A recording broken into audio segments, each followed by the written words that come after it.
So, as we're going to be beginning John chapter 1, and since we're beginning a new gospel on this episode, I figure I should give you guys the background info for John. Each of the four gospels are unique in their own way. Out of all the special snowflakes, John is the most special snowflake because it is very, very different. It is so different from the other three Gospels, in fact, that many people say that the Gospel of John was a forgery, that the Gospel of John was not written by an apostle of Christ, but that it was written hundreds of years after Christ. Now, I personally don't think that makes sense, but that's what a lot of people say. Now, what the atheist scholars will tell you is that the first gospel to be written was the Gospel of Mark. And then the New Testament authors, who they do not believe are actually,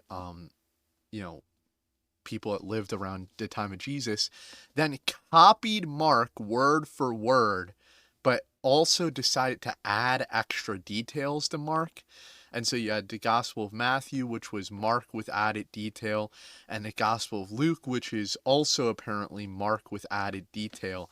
Except when you actually read the first three Gospels, they are so completely and utterly different from each other that I don't see how you would even get that.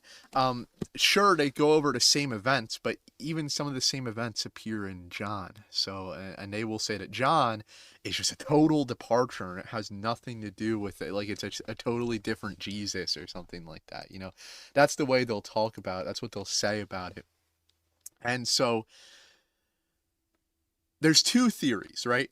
The first theory is that essentially the Gospel of John was written by a Gnostic Christian or a non-Christian, and that the Gospel of John was then later attributed to John because it was just so popular and so many people liked it that they wanted it to be written by an apostle. Now, that doesn't really make sense, being that Gnosticism doesn't really come into its own until around like the 3rd century. Does it really, like in 200 to 300, does it really start to become popular, right? The Gnostic teachings, right? So that doesn't really make sense to me. And when we look at the Gospel of John, by the year 160, I believe, the Gospel of John was widely available to most Christians, right? So then there's a secondary theory, and the secondary theory is the traditional Christian theory as to who wrote the Gospel of John, which is it was written by the Apostle John. And we get this theory from a source going all the way back to 160, and his name is Papias. So Papias lived from around 70 AD to 160 AD. He was a bishop appointed by someone who was appointed by John. I believe he was appointed by Polycarp. Papias made his life mission to basically collect Christian traditions. All right. And one of the things that he was interested in is who wrote the four Gospels. And he had access to all four Gospels during his life at 160. So to say that the Gospels were written hundreds of years after Jesus is just totally false, because we literally have a source from 160 AD that says that they were written prior to 160 AD, So they had to at least have been written before 160 AD. Papias, he writes about the different Gospels, and the Gospel of John, he says, was written by the Apostle John. So we're going to give you a little history lesson, okay? So the Apostle John, of course, was a Galilean, all right? And he was born and lived somewhere around Capernaum here, nearby Capernaum here, on the Sea of Galilee, which is a part of the Jordan River. It's a big lake, kind of similar to like the Great Lakes in America. It's a big giant lake. I believe it's like hundreds of feet deep in the middle. And he was a fisherman who then got swept up by Jesus Christ and started following Jesus Christ. And he traveled with Jesus Christ. He was there at the Last Supper, and he was one of the youngest in fact, he was the youngest of the 12 disciples.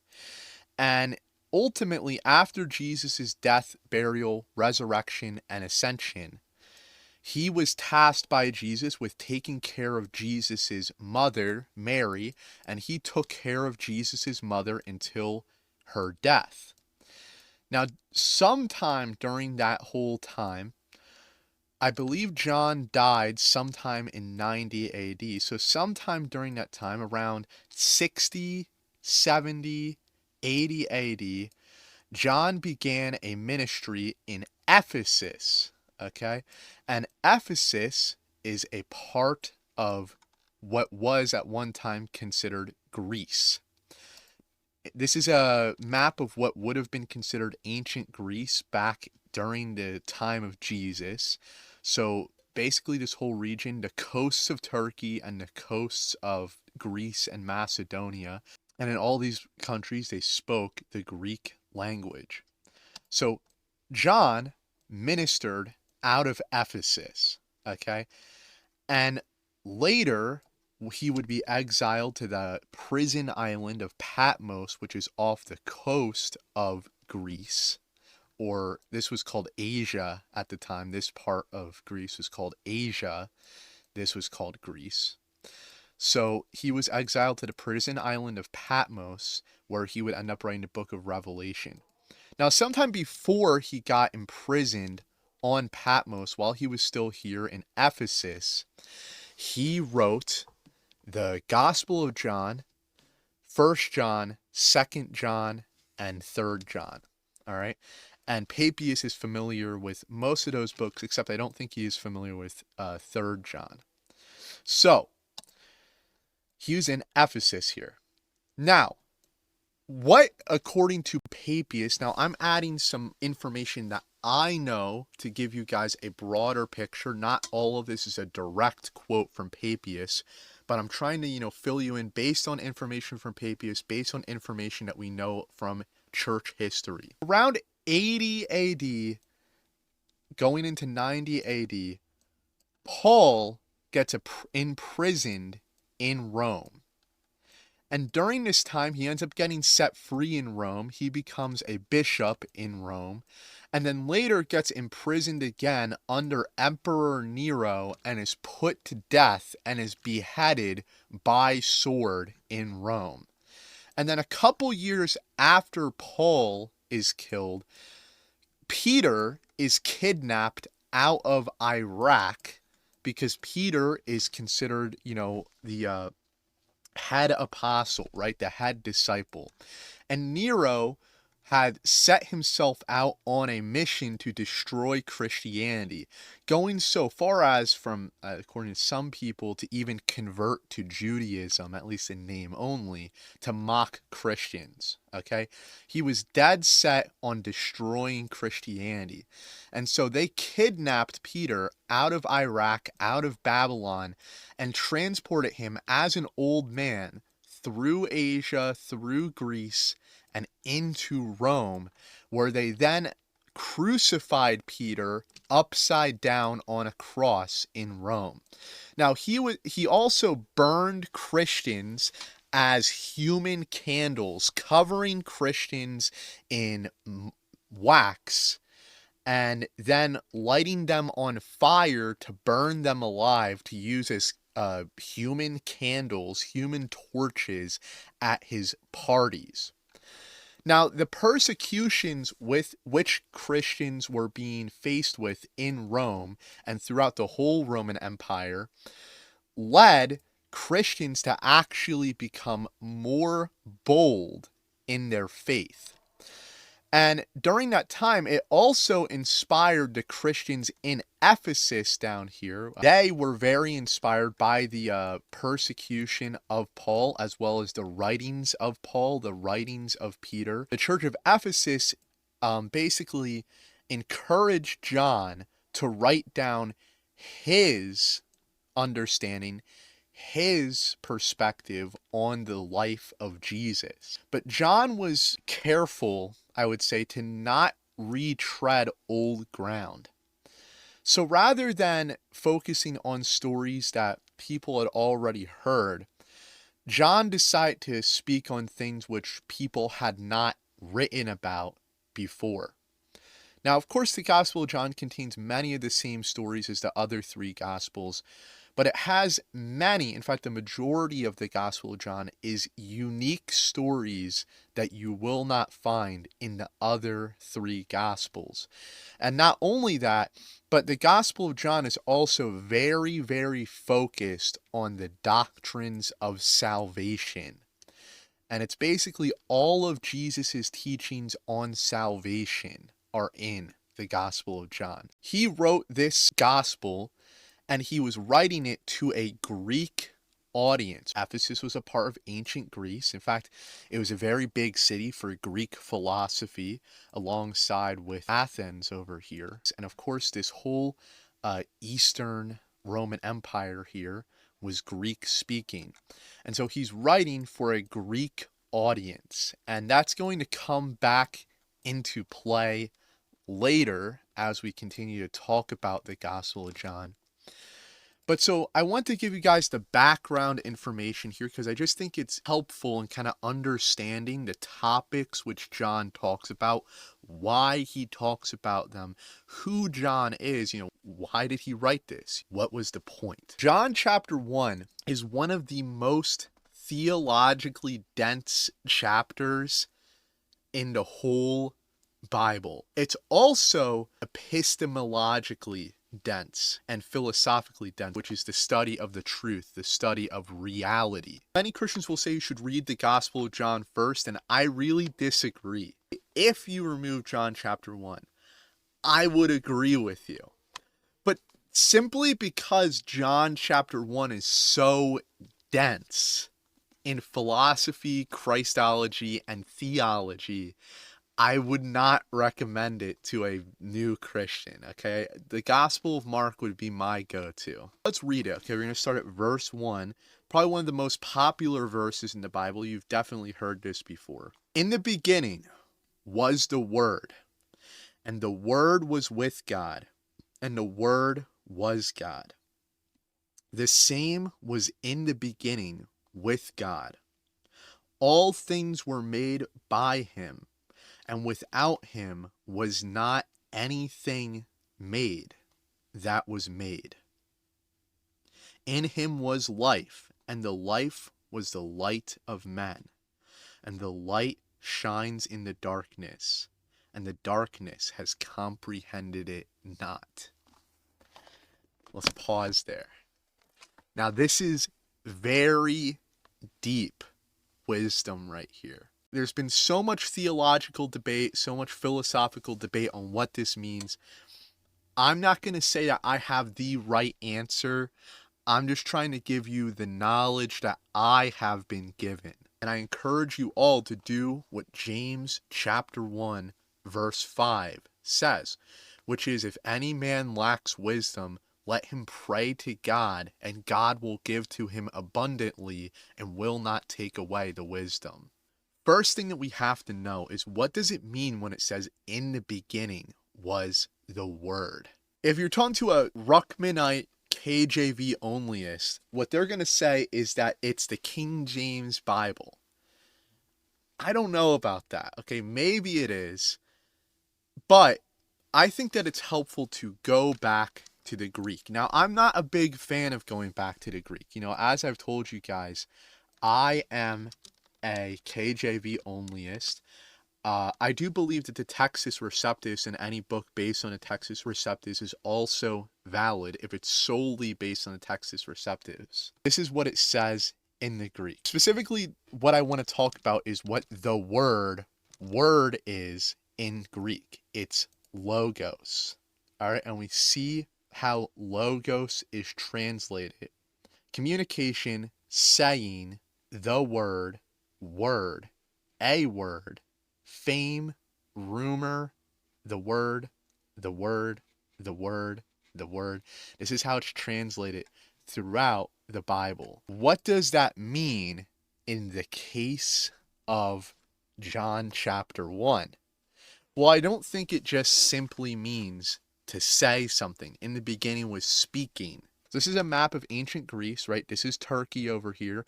This is Greece over here. And that's Macedonia up there. Okay? John is writing in Ephesus, which is a city within ancient Greece. Now, the Gospel of John was written in Greek, and it was written in Greek because a few hundred years before Jesus, 300 to be exact, Alexander the Great took over the Middle Eastern world. Egypt, Babylon, Israel, Turkey, Iran, Pakistan, Afghanistan, all these places were owned by Alexander the Great. It was the Greek Empire, okay? And so, because the Greek Empire spanned over this land, all of these regions, which were a part of the Greek Empire, had a Greek ruling class. For example, Cleopatra, right? You guys all know about Cleopatra. A lot of people will say, oh, Cleopatra was black. Cleopatra was an Egyptian. Well, you'd actually be surprised to learn Cleopatra was not an Egyptian. She was not black. She was actually a white Greek from Greece who was born in Egypt, but ethnically she was a white Greek from Greece, from Macedonia, who was descended from one of Alexander the Great's generals. So all of these regions had a Greek ruling class, including Israel.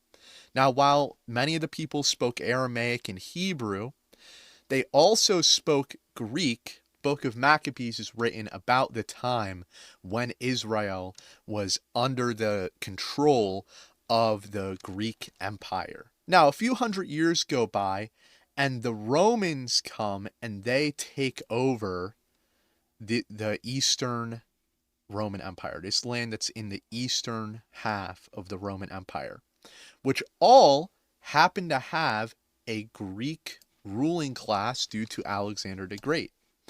And so all of this region here to the east, Turkey, Greece, Egypt, Cyrene, Judea, Babylon, Mesopotamia, Armenia, Cappadocia, Bithynia, Thrace, all these different regions, right?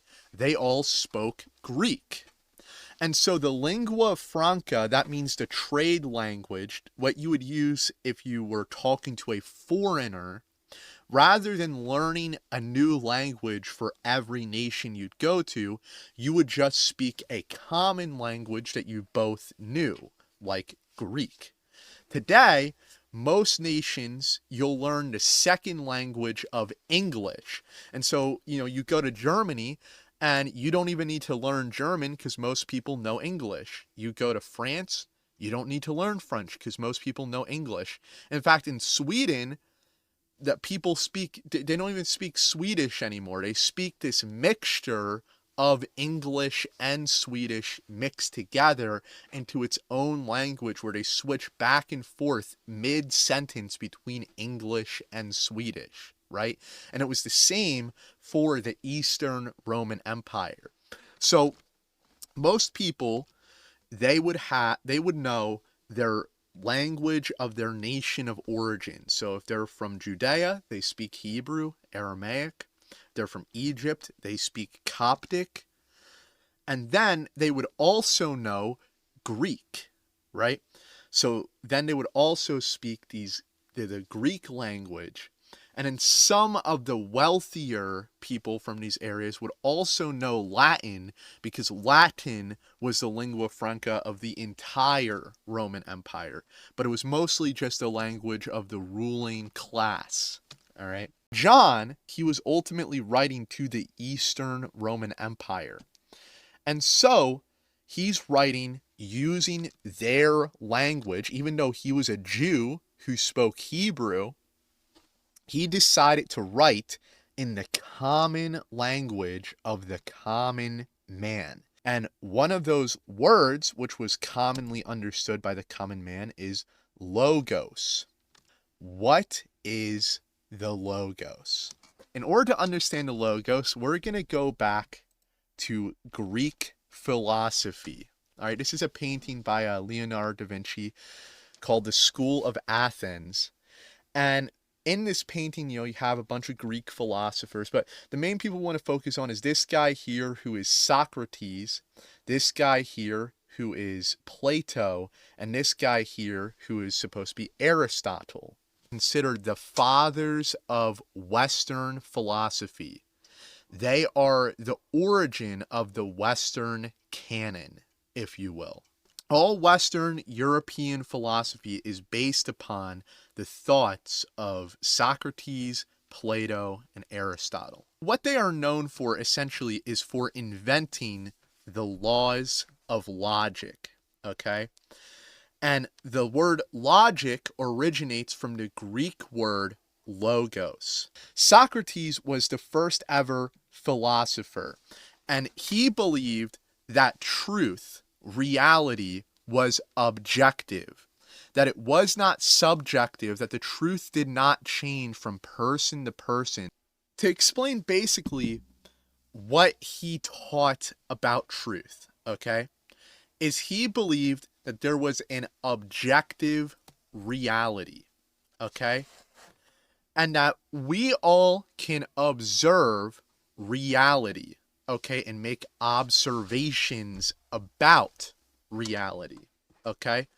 But reality, whether it is observed or not, always stays the same. Reality never changes. I mean, well, it can change, but the point is that from person to person, we are all living in the same reality, the same world.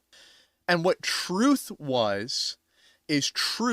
is the way that I've put it, the way that I've wrote it down, is that truth is an emergent property of observations about reality.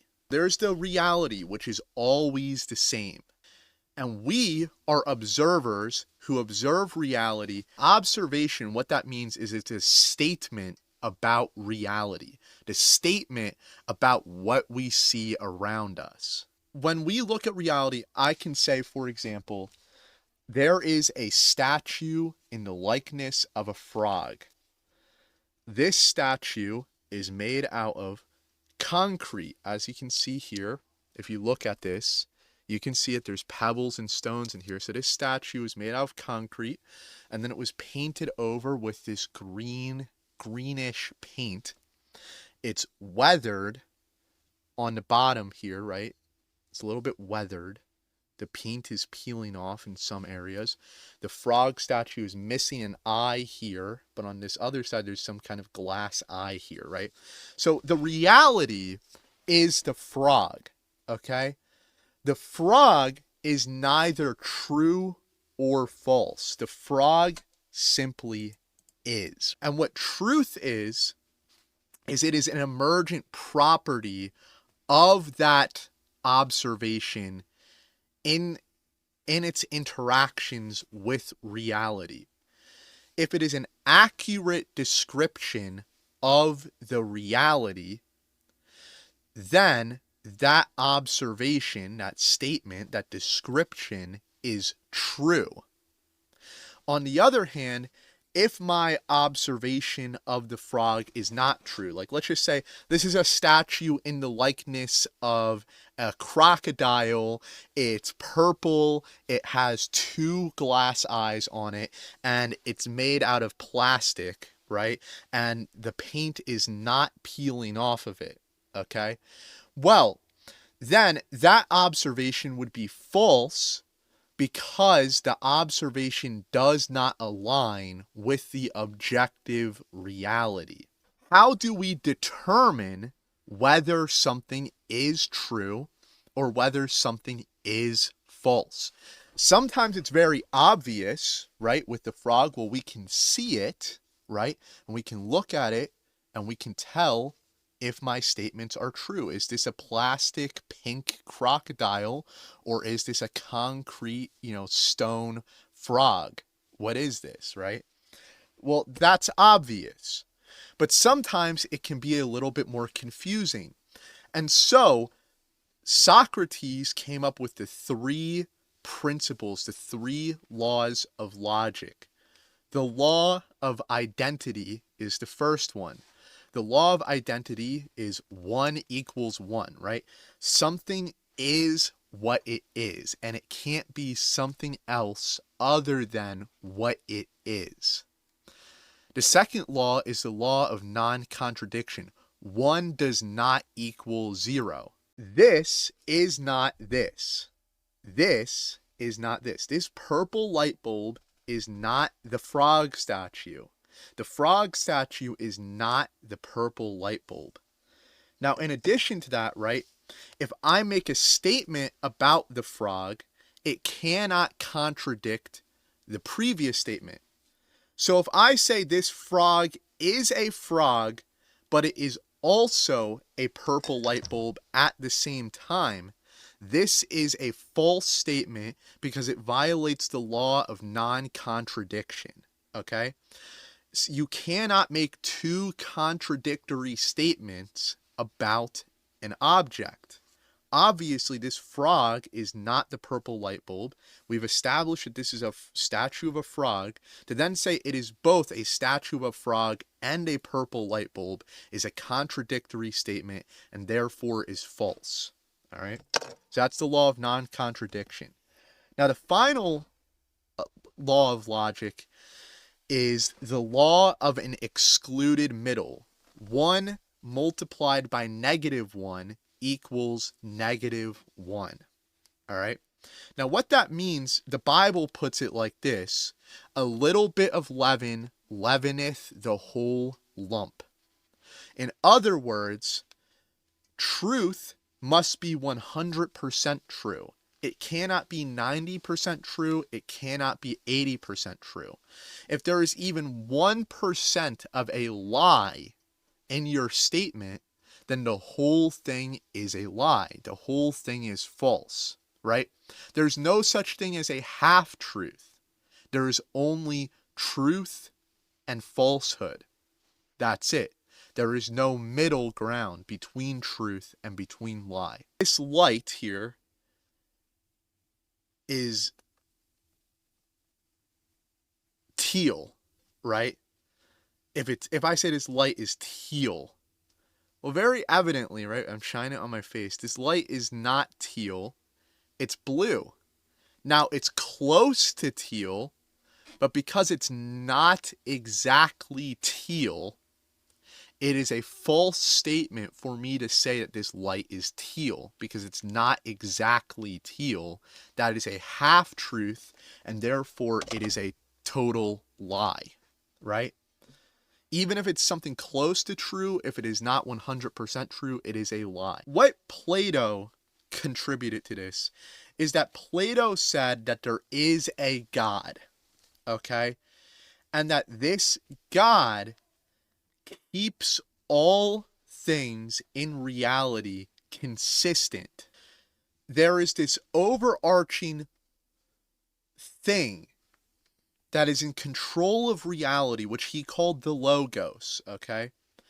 And the Logos holds reality together, stabilizes reality, and it's essentially like the laws of physics, if you will. It's like, this overarching pattern which all things must conform to, right? All things must conform to the Logos, all right?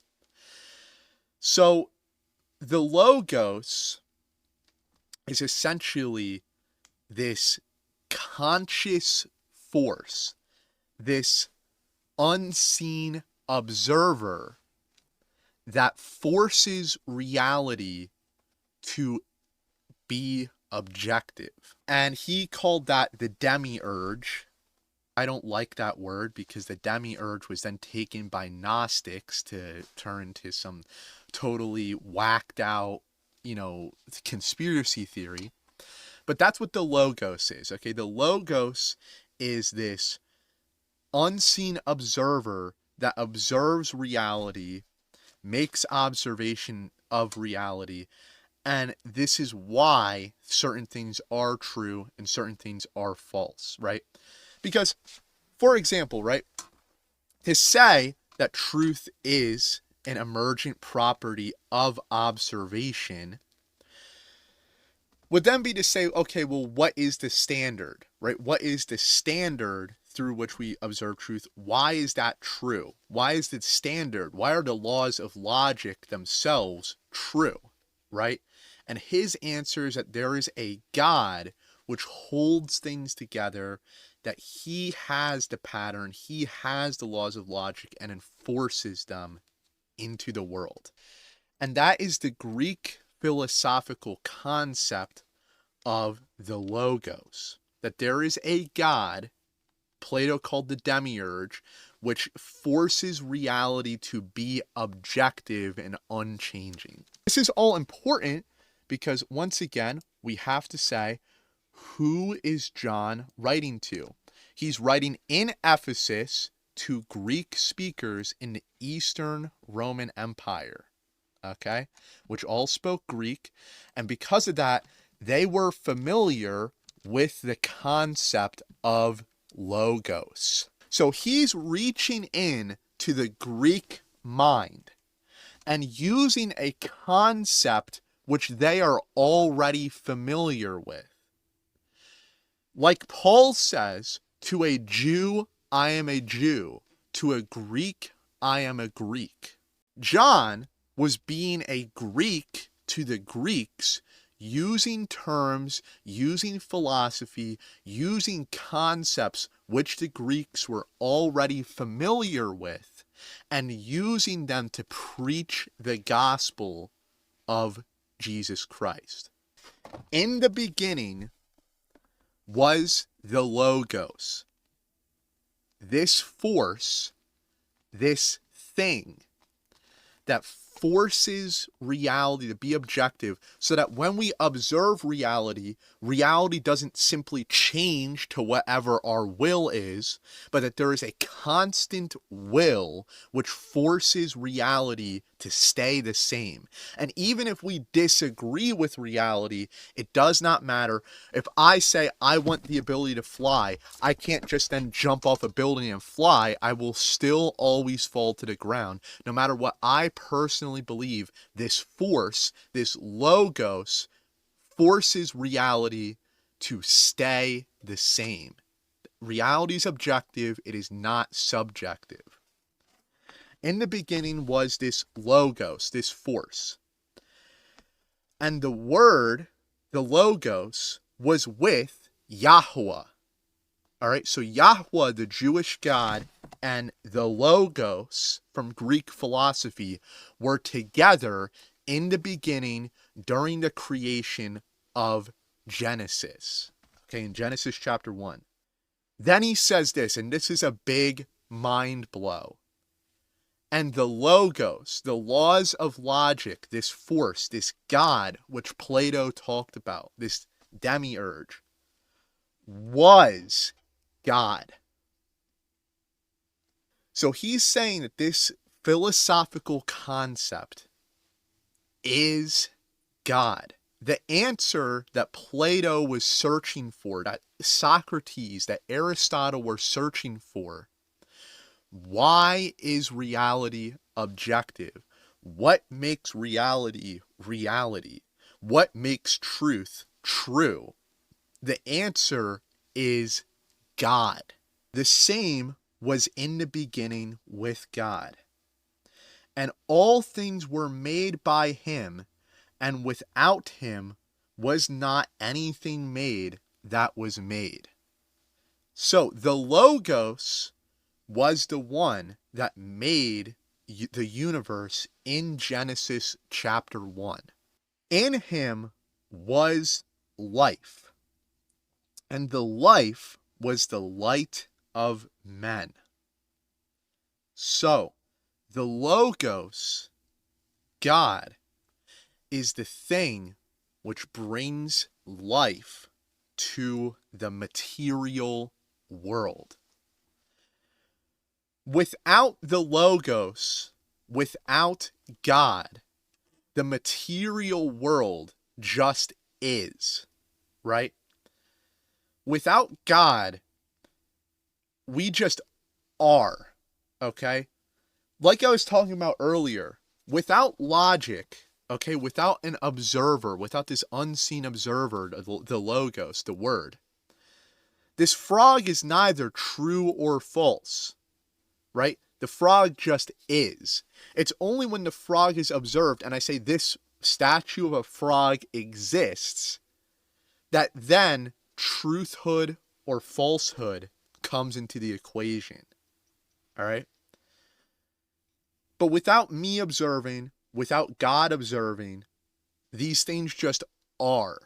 And there is no such thing as truth. There is no such thing as falsehood. And so he is what animates life. So he is the meaning, the light that is within men, the meaning that we have. The fact that we are able to ascribe meaning to the world, that is God. That is the Logos, giving us the ability to live, to observe, to feel, to think, to speak, and to ascribe meaning to the world. The light shines in the darkness, and the darkness has comprehended it not. I'm not sure what to say about that, so I'll let that be as it is. There was a man sent from God whose name was John. This is John the Baptist, not John the Apostle. His Hebrew name was Yohanan. A man whose name was Yohanan. The same came for a witness, to bear witness of the light. So Yohanan, John the Baptist, came to bear witness of the Logos, the unseen observer who brings truth, who brings meaning to the reality which just is. He brings meaning to reality. That all men through him, Yohanan, might believe in the Logos. Okay? That they might believe that there is a meaning to life, that reality is objective, that morality is objective, that there is a right and a wrong. Because without the Logos, without logic, without truth, there is no such thing as right and wrong. There is no meaning. There is no purpose. And there's nothing. There's nothing without the Logos. There's nothing without God. There's nothing without Jesus Christ.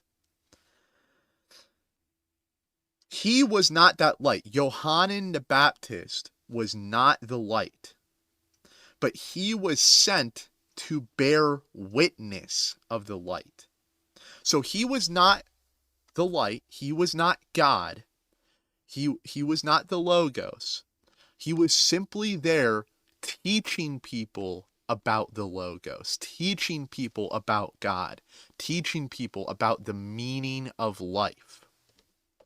That was the true light, which lighteth every man that comes into the world. He was in the world. This is talking about the light now. The Logos was in the world, and the world was made by him, and the world knew him not.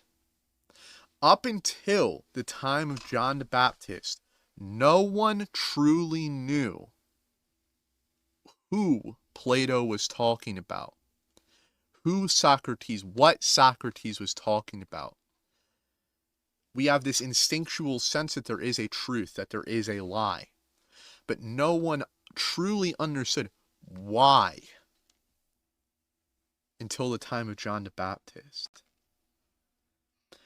He came unto his own people, and his own received him not. That's Israel, right? But as many as received him, the Logos, the truth, the light, the Word. To them, he gave power to become the sons of God, even to them that believe on his name, which were not born out of blood, nor the will of the flesh, nor the will of man, but of God. If you believe in the Logos, in the light, in the unseen observer who brings meaning to life, if you believe in God, this God who came into the world, then you will be the Son of God, if you believe in him. And the Logos was made flesh and dwelt among us. God became a human being and dwelt among us. And we beheld his glory, the glory as of the only begotten of the Father, full of grace and truth. Who is the only begotten Son of God? I think we all know, Jesus Christ. John bare witness of him, and cried, saying, This was he of whom I spake. He that comes after me is preferred before me, for he was before me. And of his fullness have we all received, and grace for grace.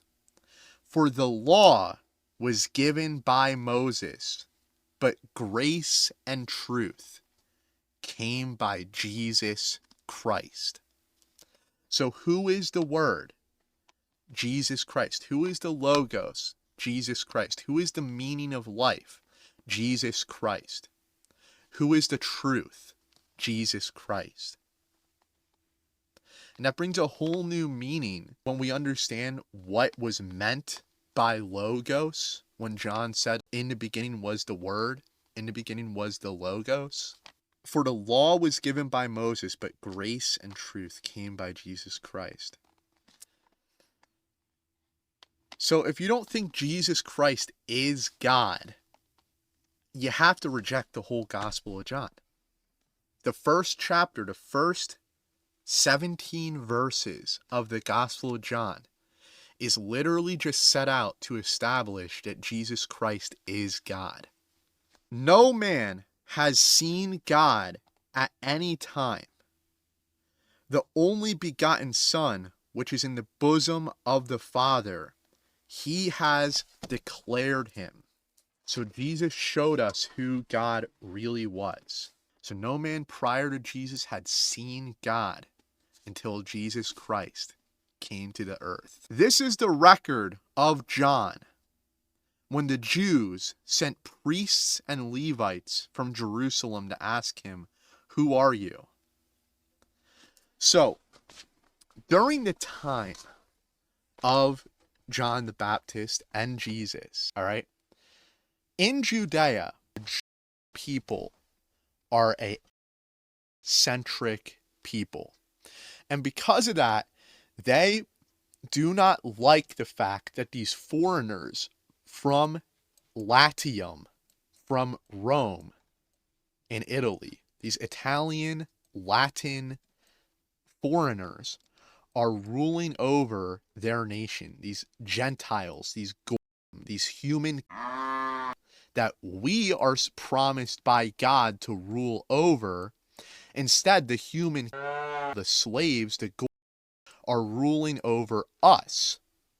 And the Jews in Judea were not happy about this. Because of this, in Israel, many cults and uprisings were taking place. And one of the main things that was happening in Judea at the time is many people were starting messianic cults, right? Or Christ cults, where they would claim to be the Messiah and would raise up an army of these religious followers who would then raise up a rebellion and go to war against the Roman government that was installed over Judea to free Judea from Roman control. And so this was happening like very frequently. It was just a very popular thing to do because the Jews believed the Messiah would free Yisrael from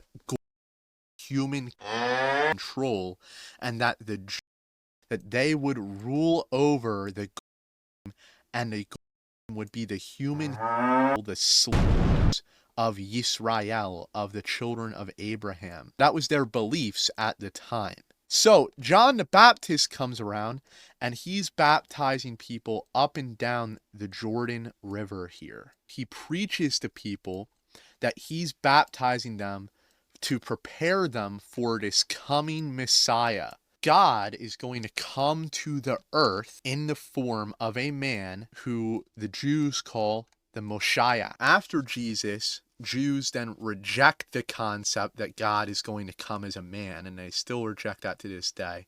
But they used to believe that during the time of John the Baptist. The priests and Levites, they come and they say, "Who are you?" So these are Levitical priests. They perform sacrifices according to the Mosaic law. So the reason they're asking is because they're wondering if John the Baptist is starting a new messianic cult to rise up against the Roman Empire. And the reason why is because they actually want him to do that, because they want to get set free from the Roman Empire's control. So they ask him, "Who are you? Are you the Messiah?" And he confessed and denied not, but confessed, "I am not the Christ." The Christ is the Greek word for Messiah. And in English, the word is anointed one or appointed to power. Okay? I am not the one appointed to power, the Moshiach. And they asked him, "What then? Are you Elias?"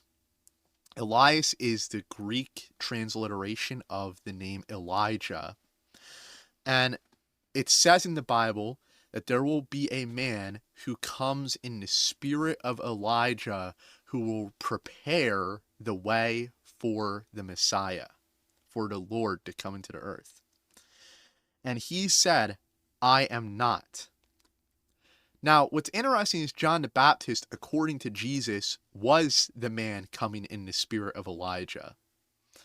But John the Baptist, he didn't even know that he was. So that's interesting. Then they said, "Are you that prophet?" And he answered, "No, he's not a prophet." Jesus said he was a prophet, but he personally didn't consider himself to be a prophet. So that's interesting. Then said they unto him, "Who are you, that we may give an answer to them that sent us? What say you of yourself?" And he said, "I am the voice of one crying in the wilderness, make straight the way of the Lord, as said the prophet Isaiah." So he quotes Isaiah, "Make straight the way of the Lord." Comfort you, my people, says God. So he's telling John the Baptist to comfort the people. "Speak you comfortably to Jerusalem, and cry unto her that her warfare is accomplished, that her iniquity is pardoned, for she has received the Lord's hand double for all her sins. The voice of him that cries in the wilderness, prepare you the way of the Lord." So God is going to come to the earth. "Prepare the way of the Lord. Make straight in the desert a highway for our God. Every valley will be exalted. Every valley will be raised up. Every mountain and hill shall be made low. The crooked shall be made straight, and the rough places plain." Everything's going to be made flat. "And the glory of the Lord shall be revealed, and all flesh shall see it together, for the mouth of the Lord has spoken it. The glory of the Lord shall be revealed. God coming as a man, as a human being, tangible and accessible to us.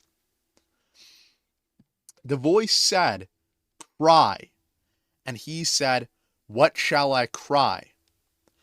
All flesh is grass, and all the goodliness thereof is as the flower of the field. The grass withers, the flower fades, because the Spirit of the Lord blows upon it. Surely the people is grass. The grass withers, the flower fades, but the word of our God shall stand forever. The Logos shall stand forever. Jesus Christ will stand forever. So according to this prophecy, what will John the Baptist be preaching? Or what did he preach according to this prophecy? Well, what John the Baptist preached is that God is physically coming into the world as a human being, and that we should be comforted by this fact because our sins will be forgiven when God comes physically into the world as a human being. And his job is to make all of the hills come down and to make the valleys come up, right? And what that actually means, right? It's a metaphor, it's a parable. He is to make all people realize that they are sinners, that no man is better than any other man, because all people have committed a sin. And because we have all committed a sin, the people are like grass, and the grass will wither away and the flower will fade because the Spirit of the Lord blows upon it, right? The people is grass, and the grass is going to be burned by God. All people will be going to hell unless they believe in the Logos of our God, the Word of our God, Jesus Christ, who will stand forever. So that's what John the Baptist is supposed to preach according to Isaiah. And they which were sent were of the Pharisees. So these particular Levitical priests were a part of the religious denomination of Judaism called the Pharisees. And they asked him and said unto him, why do you baptize then, if you are not the Christ, nor Elias, and neither the prophet? And John answered them, saying, so he baptized, that means he bathes people, he immerses people into water. He says, I baptize with water, but there stands one among you whom you know not. He it is who coming after me is preferred before me, whose shoes latchet I am not worthy to unloose. John the Baptist says, the reason I baptize with water is to prepare people for the one who is coming, who is God in the flesh, God man, the God man, the one who is fully God and fully human. That's the hypostatic union, classical Trinity, Chalcedonian Trinitarian doctrine. All right. So then it says, these things were done in Beth-bara, which is by Jordan. This is in Jordan, the nation of Jordan, to the eastern side of the Jordan River in Beth-bara here, a little bit above the Dead Sea. Verse 29. And the next day, John saw Jesus coming unto him, and said, behold, the Lamb of God, which takes away the sin of the world. This is he of whom I said, after me comes a man who is preferred before me, for he was before me. The eternal God in the form of a man. And I knew him not, but that he should be made manifest to Israel. Therefore I am come, baptizing with water. The reason why John baptized people with water, just to explain what that meant, is John taught people that God is coming and that all people are sinners and that our righteousness is nothing before God. And what the baptism of water was supposed to symbolize is it was a baptism of repentance. The word in Greek is metaneo, which means to change one's mind or to renew one's mind.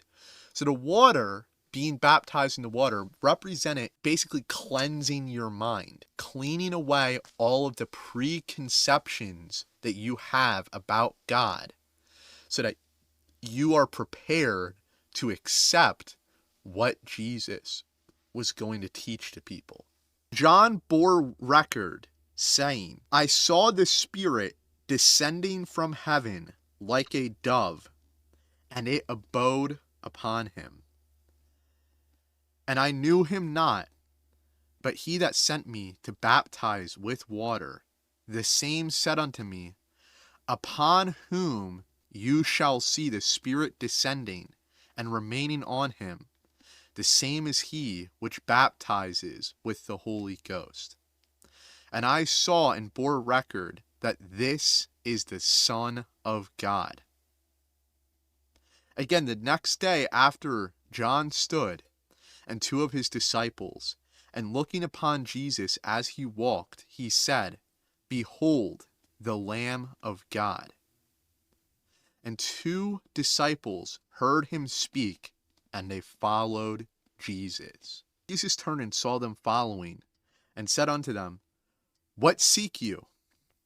They said unto him, Rabbi, which is to say, being interpreted, Master, where dwellest thou? Where do you live? And he said unto them, Come and see. And they saw where he dwelt, and abode with him that day, for it was about the 10th hour. One of the two which heard John speak, and followed after him, was Andrew, Simon Peter's brother. He first found his own brother Simon, and said unto him, We have found the Messiah, which is being interpreted the Christ, which is being interpreted to English, the one appointed to power to rule the world. And he brought him to Jesus. And when Jesus beheld him, he said, You are Simon, the son of Jonah, but you shall be called Cephas, which is by interpretation a stone. So, Peter's actual name was Cephas. I believe Peter is the Latin word for stone. Cephas is the Greek. The day following, Jesus would go forth into Galilee, and found Philip, and said unto him, Follow me. Now Philip was of Bethsaida, the city of Andrew and Peter. Philip found Nathanael, and said unto him, We have found him, of whom Moses in the law and the prophets did write, Jesus, Yehoshua of Nazareth, the son of Joseph. And Nathanael said unto him, Can there any good thing come out of Nazareth? And Philip said unto him, Come and see. Jesus saw Nathanael coming to him, and said of him, Behold, an Israelite indeed, in whom is no guile. So he's saying you're a real religious man. Nathanael said unto him, Where do you know me from? And Jesus answered and said unto him, Before that Philip called you, when you were under the fig tree, I saw you. So Jesus said, I saw you under the fig tree earlier, right? That's what he says to him. But Nathanael answered and said unto him, Rabbi, you are the Son of God. You are the King of Israel. And Jesus, he's a little surprised by Nathanael's very rapid belief on him as the Christ. And Jesus answered and said unto him, because I said unto you, I saw you under the fig tree, you believe? You'll see greater things than these. And he said unto them, Verily, verily, I say unto you, hereafter you will see heaven open, and the angels of God ascending and descending upon the Son of Man. So he's like, come on, man, are you sure you don't want to wait a little bit longer before you believe? I'm going to do some wicked cool miracles, you know? And so right here, we see our first salvation takes place in the Gospel of John.